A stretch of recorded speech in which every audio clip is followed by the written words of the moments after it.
నిర్మల్ జిల్లా బైంసాలో శ్రీరామనవమిని పురస్కరించుకొని హిందూ వాహిని ఆధ్వర్యంలో శోభయాత్ర ఘనంగా కొనసాగుతుంది. యాత్రకు హిందూ వాహిని విస్తృత ఏర్పాట్లు చేసింది. శ్రీరాముని శోభయాత్ర నేపథ్యంలో బైంసా పట్టణం కాషాయమయమైంది.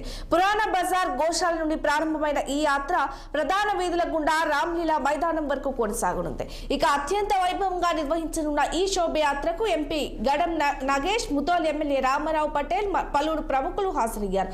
తొలుత శోభయాత్రకు పోలీసులు అనుమతి నిరాకరించడంతో హైకోర్టు ద్వారా అనుమతి పొందారు. యాత్రకు సాయంత్రం 6 గంటల వరకు మాత్రమే పర్మిషన్ ఇచ్చిందని బైంసా ఏఎస్పీ అవినాష్ కుమార్ వెల్లడించారు. సీసీ డ్రోన్ కెమెరాలతో ఎప్పటికప్పుడు యాత్రను పర్యవేక్షిస్తామన్నారు. ప్రశాంత వాతావరణంలో శోభయాత్రను జరుపుకోవాలని సూచించారు అవినాష్ కుమార్.